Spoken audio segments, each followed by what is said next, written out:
Hello everyone. So today we're gonna talk about five very inspiring characters from the Hindu mythology and five things that you can learn from them and apply to your own lives. So the first character that we are gonna talk about is Arjun. And personally, the thing that you can learn from Arjun is कि don't prepare for war but prepare for life. Let me expand. So basically क्या था, Arjun was very passionate about his art, मतलब और उसका art था मतलब archery, धनुषबाणी. तो अर्जुन इतना पैशनेट था अपने आर्ट के लिए कि वो उसे बचपन से ही था कि मेरे को बेस्ट बनना है, सर्वश्रेष्ठ बनना है, पूरे वर्ल्ड में सबसे ऊपर बनना है. तो वो दिन को प्रैक्टिस तो करता ही था, जब सब लोग प्रैक्टिस करते थे उसमें भी बहुत ज़्यादा प्रैक्टिस करता था. वो रात को भी प्रैक्टिस करता था क्योंकि मतलब उसे रुकने का मन ही नहीं करता था. एंड ज़्यादातर लोग रात को प्रैक्टिस इसलिए नहीं करते क्योंकि हमारे पुराने कल्चर में वॉर जो है वो रात को रुक जाता था, मतलब आफ्टर शाम वॉर रुक जाता था. तो रात को कोई प्रैक्टिस करते नहीं था, but he had to be the best, मतलब उसको बनना था बेस्ट. एंड एक्चुअली महाभारत में there was one particular day जब कौरवों ने रात को अटैक कर दिया अर्जुनों, मतलब उनकी आर्मी पे. मतलब देयर वाज अ डे जिस दिन महाभारत में रात को भी वॉर चला था. एंड उसकी जो बचपन से प्रैक्टिस थी रात को प्रैक्टिस करने की, वो हैबिट उसकी काम आई उस वॉर के अंदर. So and one more incident, मतलब अर्जुन ने 12 साल पशुपतास्त्र अस्त्र, एक अस्त्र है शिव जी भगवान का, मतलब वो ब्रह्मास्त्र, वो ऐसा अस्त्र है जो किसी भी अस्त्र को नलीफाई कर सकता है. सो ब्रह्मास्त्र को भी नलीफाई कर सकता है. अर्जुन ने वनवास के टाइम पे 12 साल लगाए उस अस्त्र को प्राप्त करने के लिए, और उसने वो जिंदगी में कभी यूज नहीं किया. तो द फैक्ट कि अर्जुन इतना ग्रेट था वो इसलिए था क्योंकि वो वॉर के लिए प्रिपेयर नहीं करता था कि एक वॉर आएगा उसके लिए प्रिपेयर करूंगा. उसने अपनी लाइफ में बेस्ट होने के लिए प्रिपेयर किया, तो उसने लाइफ के लिए प्रिपेयर किया एंड सारे वॉर्स ऑटोमेटिकली जीत जाता था वो. एंड हम आजकल क्या करते हैं, जैसे हमें पढ़ाई करनी है तो हम जेई एग्ज़ाम के लिए पढ़ाई करेंगे, फिर इंजीनियरिंग खत्म हुई फिर गेट के लिए या कोई कैट के लिए पढ़ाई करेगा. तो हम लोग एग्ज़ाम्स के लिए पढ़ाई करते हैं, हम लोग लाइफ के लिए पढ़ाई नहीं करते. एंड सिमिलरली लेट्स सपोज किसका इंटरेस्ट म्यूजिक में है, will prepare for that one competition. किसी को कॉम्पिटिटिव प्रोग्रामिंग सीखनी है, will prepare for that one interview. But my takeaway from Arjun is कि don't prepare for any single exam, don't prepare for any single situation. Just choose your category, whatever you want to be mastered in, music, art, programming, whatever it is, and practice it so hard and so religiously that you are preparing for situations that might never even show in your life.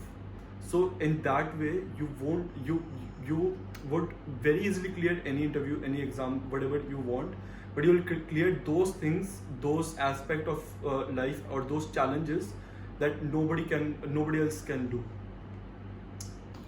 So the second character that we're gonna look at is Bhishma Pitama. And the life lesson that you can learn from him is know your truth, know your core values.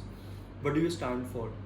What do you believe very religiously in life? Just know that and follow that path very religiously, and no one will ever be able to knock you out.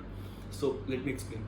So Bhishma Pitama, basically there was this character called Parshurama, which is by the way known as sixth avatar of Rama, and he defeated like all of the Kshatriyas जितने भी थे उस time पे.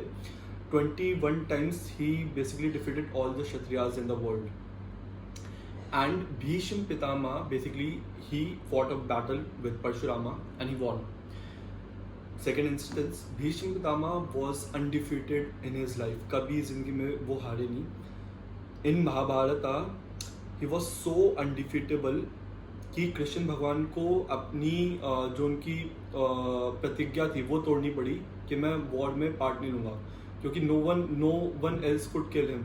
And even जब कृष्ण भगवान ने अपना चक्र उठाया ना, तो भीष्म पितामह ने कहा कि भगवान मैं आपसे डरता नहीं हूँ, मैं आपसे युद्ध करूँगा और मैं आपसे जीत जाऊँगा क्योंकि मेरा धर्म मेरे साथ है.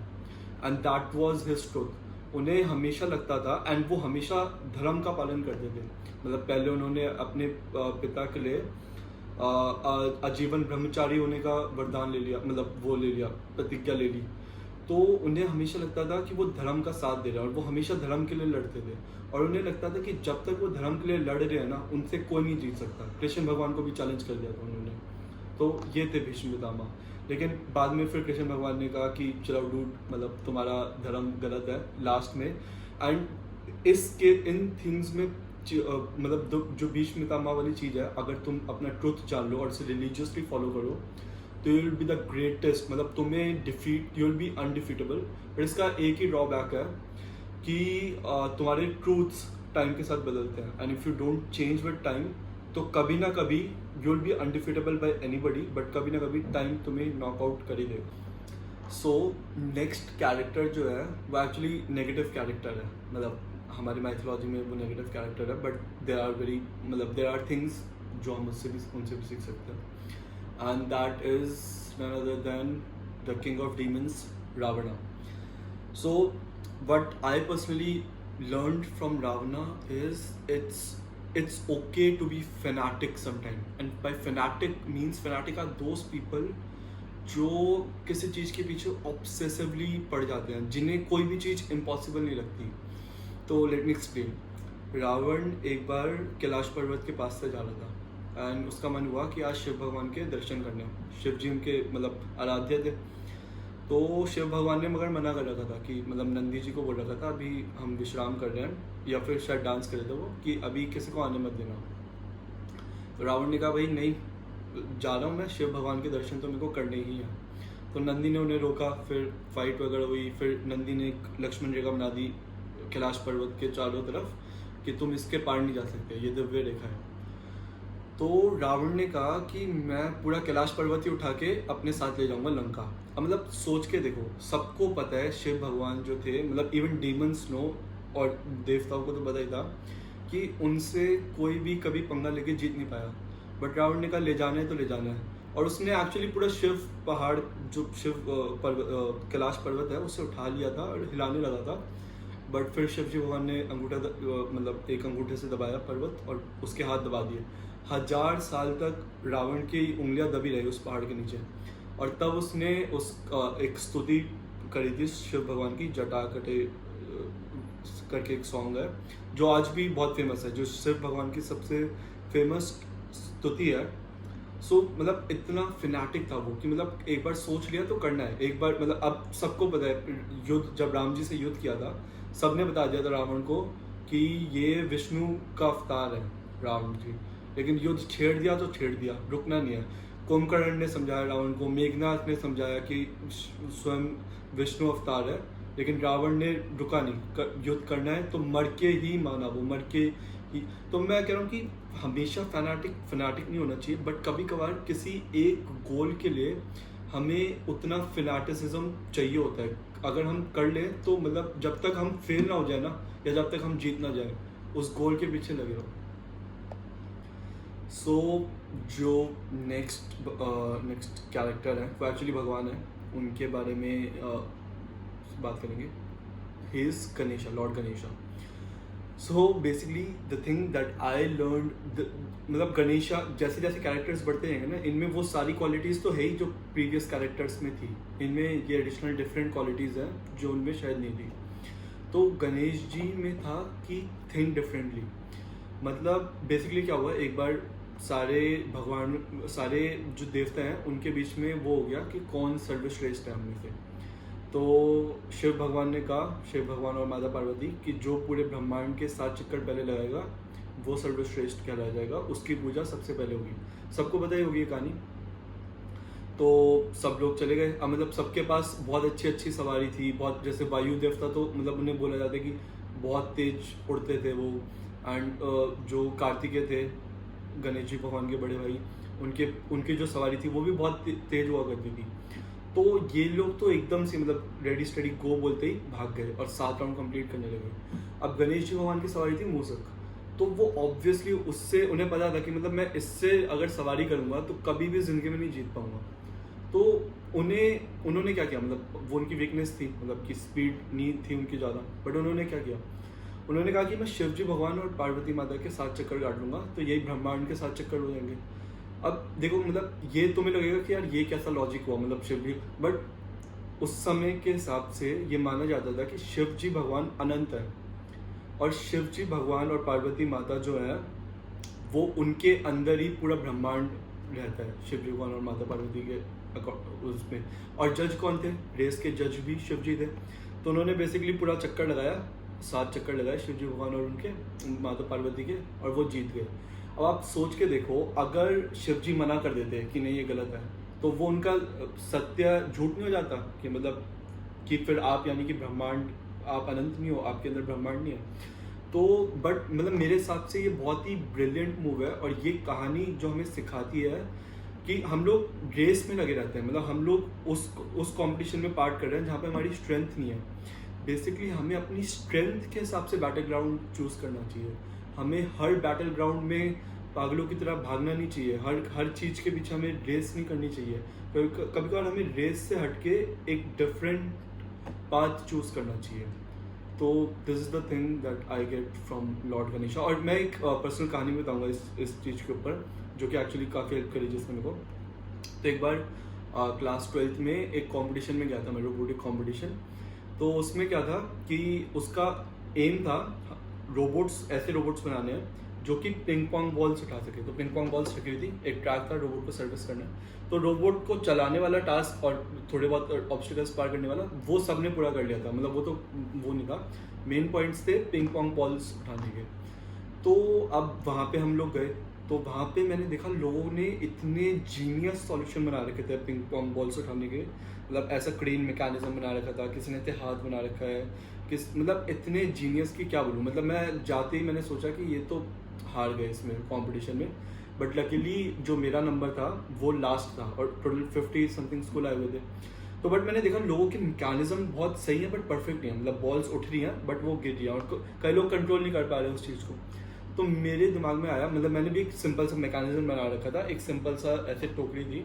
बट मैंने क्या किया, मैंने उसे पूरी रिप कर दी, क्योंकि मेरे दिमाग में एक आइडिया आया कि अगर मैं एक सिंपल सा हाथ इस टाइप का बनाऊँ स्ट्रक्चर जो सिर्फ ऐसे ऐसे करे, एक सिंगल मोटर लगेगी उसके अंदर, और उसके ऊपर मैं डबल टेप लगा दूँ, तो वो जैसे ही नीचे जाएगा बॉल को चिपका लेगा।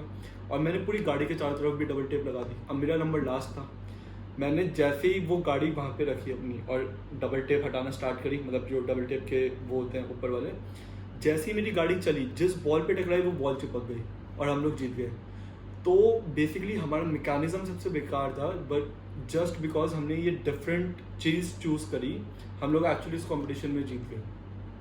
So that is a good example I think. So the last character जो मैंने चूज़ किया है वो लॉर्ड रामा चूज़ किया है। एंड मैंने वही इसलिए इन्हें चूज़ किया क्योंकि इनमें वो सारी कैरेक्टरिस्टिक्स तो हैं ही जो प्रीवियस कैरेक्टर्स में थे।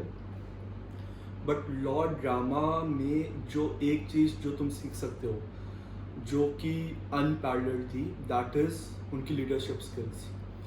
मतलब सोच के देखो, वनवास में गए लॉर्ड रामा, उन्होंने ग्राउंड अप से एक सेना इकट्ठा करी। किसकी? वानरों की, भालुओं की, और भी इंसानों की भी सेना थी थोड़ी बहुत, और इन सबको इकट्ठा करके ये वर्ल्ड की सबसे माइटी सेना से लड़ने गए। कौन थी? रावण की सेना। मतलब मेघनाथ जैसे असुर थे उस सेना के अंदर। इन्होंने सारे क्लैंस को ग्राउंड अप से यूनाइट किया एंड उन्हें वो विजन दिखाया कि मतलब तुम जाके मेरे साथ सेना से लड़ो, और उन्होंने अपनी फुल माइंड के साथ फाइट किया एंड वो जीत गए। मतलब इससे बेटर लीडरशिप स्किल्स और क्या हो सकती है। एंड मतलब अब जैसे क्या होता है कि स्टीव जॉब्स है, तो स्टीव जॉब्स मतलब एवरीवन सेज कि वो बहुत अच्छा लीडर है एंड एवरीवन बिलीव्स, बट मेरा अनपॉपुलर ओपिनियन ये है कि स्टीव जॉब्स लीडर काफ़ी टाइम तक टिक नहीं पाता।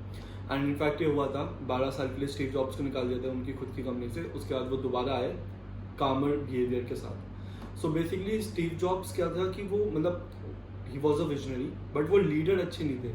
वो अपने जो उनकी वर्क फोर्स थी उस पर चिल्लाते थे, ये सब करते थे, उन्हें बहुत हार्श ट्रीटमेंट देते थे, उन्हें बहुत फोर्स करते थे, कंपेल करते थे चीज़ें करने के लिए, समटाइम्स रॉन्गफुल वे में।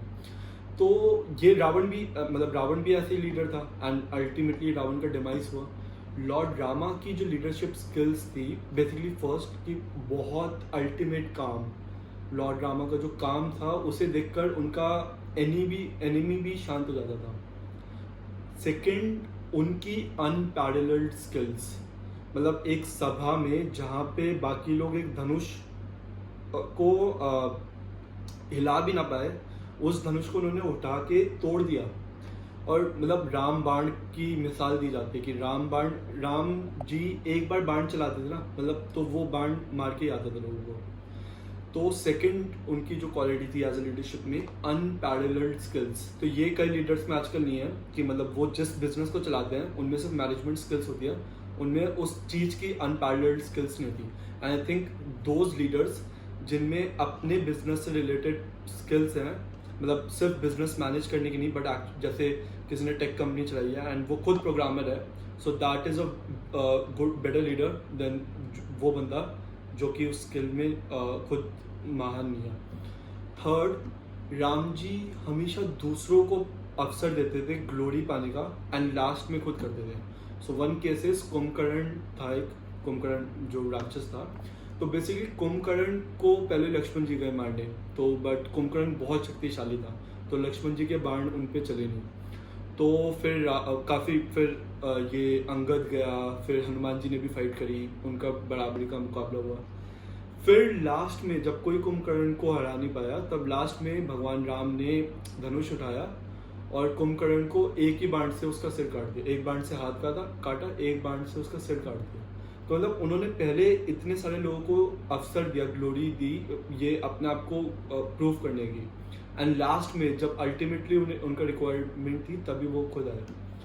एंड द फोर्थ पॉइंट जो कि सबसे अननोटिस नहीं, जो कि लोग ज़्यादा नोटिस नहीं करते, बट श्री राम बहुत ही करिज्मेटिक थे। मतलब इतने करिज्मेटिक थे कि मतलब इवन जो इनके एनिमीज थे, मरते हुए रावण भी श्री राम की तारीफ, मरते हुए क्या, जब रावण पहली बार श्री राम के सामने आया था तब उन्होंने श्री राम की तारीफ करी थी मन ही मन, और ये उन्होंने बाद में बताया भी। श्री राम इतने करिज्मेटिक थे कि उनके साथ मतलब जो भी कोई उनके साथ आता था वो उनके साथ जुड़ जाता था, और फॉर लाइफ, पूरी लाइफ, नॉट सिर्फ रामायण के बैटल में, पूरी लाइफ वो उनके साथ देता था। सो मतलब और ये करिश्मा हम लोग सीख सकते हैं एक्चुअली उन्हीं के स्टेप्स फॉलो करके, basically kindness, politeness, calmness, excellent skills, ये सारी डिसीजन पावर से वी कैन लर्न, बट हम उन जितना ग्रेट तो बन नहीं सकते। But these are the 5 characters and these are the skills that I think I personally would like to learn from them.